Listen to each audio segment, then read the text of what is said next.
He was working overnights. He came home and I surprised him with a test that was positive. Last summer, Brittany, Amy, and Zach Page knew 2 lines meant their lives would forever change. It was a shock for sure. It was really exciting at the same time, so. I couldn't even focus at work because I was just like, I'm gonna be a dad. I'm like, that's cool. So. Brittany couldn't wait to see her baby Paige for the first time. Being able to hold what we created together and what we started a life for. Yeah.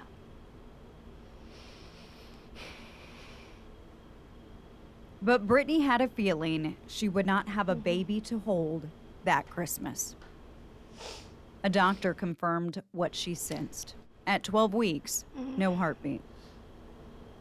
The couple asked for their baby's remains. According to the lawsuit, a funeral home picked them up from Mercy Hospital. After the cremation, they placed the silver heart urn next to baby's first onesie, handpicked for Earth by my grandpa in heaven, in honor of Brittany's late father.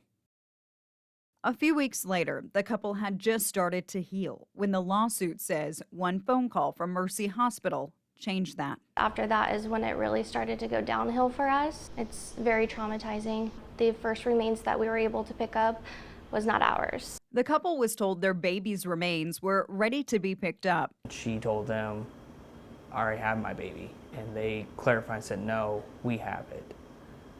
Even though the first time they said that one was ours. Did you think it was, they called the wrong person? I mean, what? I was in complete shock. I honestly had no idea what to think in that moment. According to court documents, the funeral home picked up the remains and the couple was given a second urn. And then this is our second one. This time, it was red. Brittany and Zach had a lot of unanswered questions. How do we know the first baby they gave us is ours, or is it the second one?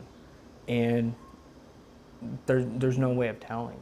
And I think that's what's frustrating. According to court documents, Brittany was directed to call Mercy Hospital Risk Management with her questions. Instead, she called an attorney. If there's not a lawsuit brought, if someone's not really held accountable for it, then nothing changes. Attorney Grant Rawmeyer says he's determined to find out what happened. I want to see, did Mercy investigate this at all? We wanted to know that too. Mercy declined our request for an on-camera interview, but sent us this statement saying, "Our hearts go out to Brittany and Zachary. Nothing can prepare you for the loss of a child, and we understand their desire to find closure. However, the parents were never provided with fetal remains other than those of their infant.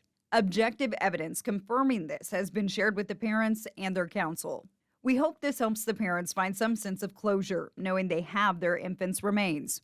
After they sent us this statement, Mercy sent security video to the couple's attorney. The attorney then sent it to us. We're going to walk you through what the video appears to show. This is from last year, June 20th, when a Mercy technician took the remains of baby Paige to the morgue. You can see the lab tech had a small package that looks like an envelope.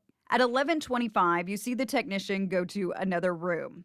The tech returns with both the envelope and a small white box. That contains the remains, according to them. That's the attorney clarifying that Mercy told him baby Paige's remains are in the box, not the envelope. As the video continues, it shows the tech placing both the envelope and the box in the morgue. A few hours later, a security guard walks in with who we are told is a funeral worker there to pick up the remains. The security guard goes into the cooler and comes back with only the envelope, not the small white box. The security guard shows the envelope to the funeral home worker. The funeral home worker nods, places the envelope on the table, and reviews paperwork. 30 seconds later, the funeral worker points to something on the envelope. We don't know what. This video has no sound. Then they leave the envelope on the table and both walk out. Nearly 2 minutes later, they return, fill out the paperwork, then the funeral worker leaves with the envelope. Brittany and Zach later picked up the urn from the funeral home with what they thought were the baby's remains inside. Rawmeyer says Mercy's attorneys claimed the envelope never had any human remains inside, but wouldn't say what was in it. Brittany and Zach, their trust is so violated right now. They're just kind of, they just learned about this a few days ago too, after dealing with it for a year. Why weren't they just up front and telling them all of this a year ago when it happened? The attorney says he did not get any videos or photos from Mercy from the day the funeral home worker came to pick up what the couple thought was the second set of remains. I don't want this to happen to someone else. Right. So if something can change with Mercy Hospital, that no one has to go through what we're experiencing right now. We want answers. We want to see what went wrong where. We want the closure, and I want to be able to be the voice for another mom who doesn't have to go through this, because it's awful. I called the funeral home and was told in these cases they might get a container or an envelope. The outside of the envelope is usually labeled with the mother's information. I'm told they rely on the hospital and their staff to give them the remains when they arrive. Some of you might wonder if there's a way to DNA test the remains to see if they are really baby Paige. In most cases, the extreme heat involved in cremation makes that unlikely. Mercy has not filed an answer to the complaint, but has filed a motion seeking to dismiss the couple's claim for punitive damages as premature. We'll continue to follow this story. For On Your Side, I'm Ashley Reynolds.